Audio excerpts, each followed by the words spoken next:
I would like to talk a little bit about how things are changing now when it comes to this idea of purity culture. I know that things like podcast and YouTube have made, information more widely available. Mhm. Again, Tim mentioned this idea of like bounded choice and how religion can really keep us from being able to connect with words like asexual and other concepts. But does it feel like we're gaining ground? Like things are getting more, I don't know, free loving, or the pendulum swinging the other way? I don't know if it's swinging. I don't know. I mean, I think we need to look at some research, and I don't actually have any research that I'm aware of or at the tip of my finger. But we can't deny that churches are having to start doing things different with respect to sexuality.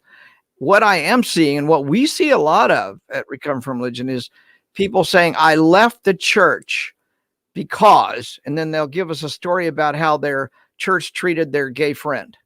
Or they threw their best girlfriend out of the church because she got pregnant, So there's those kinds of stories. They didn't just lose the girl that got thrown out of the church. They lost her best friend too. So there's two for the price of one. And this is not uncommon. I'm seeing a lot of this. And then we're starting to see some changes within the churches. As you know, I say in the God Virus, religions have to mutate, just like biology, just like the COVID virus is mutating as we speak practically. Religions have to mutate too. And if they don't, then culture's leaving behind and the religions die. That's why there's so many dead religions. Well, if you look at the membership rolls, and these just came out recently, for the first time in history, Jehovah's Witnesses have admitted that they are closing down churches all over the world and losing members in record paces. In the past, the Jehovah's Witnesses have not admitted this. There's also some sociologists in Utah that have done some great research, and don't ask me for the citation right now. They were on the John DeLynne's podcast about a year ago, and they looked at why are people leaving the Mormon church, and they are leaving it in droves. And one of the main things was Proposition 8 in California, when the Mormons went out and tried to stop gay marriage in California. And then later the ruling by the presidency of the Mormon church that children of gay parents are not allowed in the church. Those two things probably influenced people out of the church more than any number of arguments about the validity of Mormon theology. It was treating my family like shit because we have a gay kid in our family, or because I'm too gay. I want to marry somebody, same-sex marriage or whatever. So I think we're seeing, of course, the Catholic Church mutating before our eyes. We're seeing Protestant churches start opening up to gay people and say, well, you can be gay in our church, just don't act on it. Well, they didn't even allow that in the past. And now, like, don't be gay. You can be gay, but don't be gay. You would be gay. Yeah. So I think we're probably 4 years. The data is going to be obvious 4 or 5 years from now. But I think we're seeing the beginnings of it now. Churches don't want to admit what they're doing to people. But if you just look at the statistics, and COVID kind of confuses those statistics, but giving has really dropped. Baptist Church, for the first time last year, Baptist Church documented that it has lost members. First time in the history of the Baptist Church that they have lost members. And I don't mean a small number. It's peaked and it's going down. So, and if you ask people, why did you leave the church? It almost always has something to do with sexuality. I've met very few people that said, I left, because I figured, it was all a lie. Well, if you scratch a little bit lower, it's all a lie about marriage, all about premarital sex, or all about masturbation. The lie almost always has something to do with sexuality. Yeah, I mean, just to evidence something that you've been talking about in preparation for this episode, I was just doing a lot of Googling on, what is purity culture? What is the history of purity culture? And trying to get a broad sense of how other people see these ideas. And I found myself on a number of Christian and other religious websites. I was actually really surprised to see the really intentional movement from the Christian church to, I guess, recognize, if not actually rectify, a lot of these problems. I know you talk about how religion sort of mutates in order to stay relevant. What do you see happening on some of these particular issues? Well, if you look at Australia, for example, I'm very familiar with what's going on in Australia. No, the average American doesn't, but Australia had a big come to Jesus meeting, so to speak, with their judicial system, because there they don't rever the religious right to be independent of any oversight, or at least they don't now. And they found enormous damage by the Catholic Church. And so the political structure itself has now forced the Catholic Church to come to account. And that's great. I'm glad to see that. But within the same framework, and then with the same investigation, they investigated the Jehovah's Witnesses. And I have deep, close friends that were Jehovah's Witnesses, so I'm getting this firsthand from them. The government of Australia has basically said, Jehovah's Witnesses, you must join this scheme. They call it a scheme. That's the Australian word for it, or the British word for it. You must join this scheme, or you will lose the scheme for redress of child abuse, sexual abuse within the Jehovah's Witnesses. The Catholic Church joined the scheme, and they're paying money out and doing, whatever they have to get the government off their back. But the Jehovah's Witnesses refused. So the consequence that happens on the 31st of this month is Jehovah's Witnesses lose their charitable status. So they permanently lose their charitable status in Australia until they join the scheme. Well, by joining the scheme, it means if there's a verifiable violation, they have to pay money to that person or that family, or just like the Catholic Church does. So anyway, I'm not sure that answered your question totally, but there's a lot going on, and churches are just now they're just now starting to feel the pain. Adapting and they're going to have to adapt. And the way they're adapting is we'll do this. We'll pay them off. And then maybe they'll leave us alone. That's what the Catholic Church in Pennsylvania did. It paid off and then thought they would get left alone, but they ain't getting left alone. I'm loving that. And as a result, parishes are shutting down all over the place. I mean, the Catholic Church is shrinking very fast in the United States. Catholic Church would be in great danger if it wasn't for immigration. I mean, despite Donald Trump's ideas, immigration keeps religion alive, especially Catholic religion in the United States. Because the only people that are going to Catholic or increasing it are Hispanics coming in from traditionally Hispanic countries who are traditionally Catholic, of course. I get a really international perspective on this stuff, because Recover from Religion, we've got volunteers from like 27 different countries, and we get chats from probably 90 different countries. So we get this information firsthand in some ways.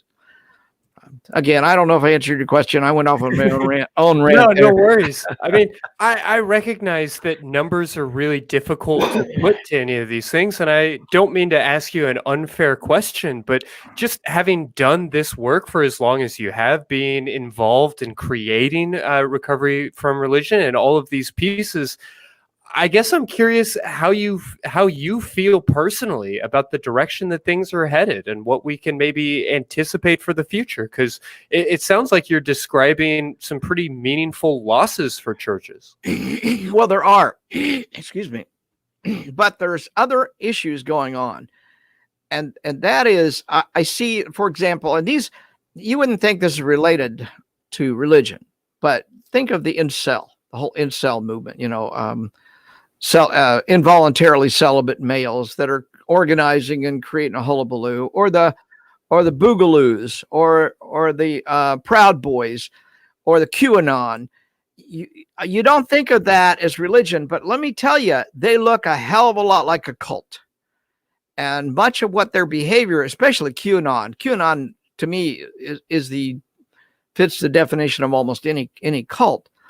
But these are cults that have really, really rigid sexual roles, and they see a very Christian, a very binary sexual world. Well, where did they get that idea? Where does the incels get the notion that they have a right to have sex with or without the permission of a partner, period? And that anything but male female penetration is wrong. These are things that these people are still talking about. And if you look at the no fab movement, no masturbation movement, or the porn addiction movement, all these things are religious in and of themselves, whether they're even tied to a Baptist church or a Catholic church. The notions that they're putting out there, that if you masturbate, it takes your energy away. If you masturbate, you won't be a good sex partner when you do get married. I mean, these are religious ideas. They just pulled out of purity culture. And I'm here to tell you, I think, Chris, I'm going to go out on a limb here. I'm going to go out on a limb here a little bit. Purity culture was aimed at women, controlling women's bodies. The consequences almost always went to the women or the girls. They didn't necessarily go to the boys or the men. However, what I think we're seeing here is kind of a weird backlash of purity culture. And that is, the males are affected by this too. And as we heard from Tim, he was deeply affected by it. And when a male is taught certain inappropriate or bad ideas about what it means to be a man or a male in our culture and have sex in our culture and what sex is in our culture, they're raised with these bad ideas long enough. When they actually get out in the real world, they cannot function. And so what they do is they look for other people like themselves who have the same grievances, and they come together. And you get these incels, people who don't know how to relate to a woman, and they're pissed off because nobody wants to have sex with them. And it's nobody's fault but the purity culture. Purity culture taught this to them. That's my rant. That's where I think things. I think it's related to purity culture, is what I'm saying. Absolutely. No, I find this absolutely fascinating. We spoke with Dan from one of our sister shows, Truth Wanted, about the Red Pill movement, and actually we spoke to. Forgive me, I'm forgetting the name. One of the directors that you work with that was on our show a couple of years ago about the no-fap movement. And these things do look like religion in so many different ways. Yeah. And I tell you, the roots come from purity culture. I mean, because remember, the guys and the gals are in the same room listening to this. And it appears to be focused and aimed at women, at girls.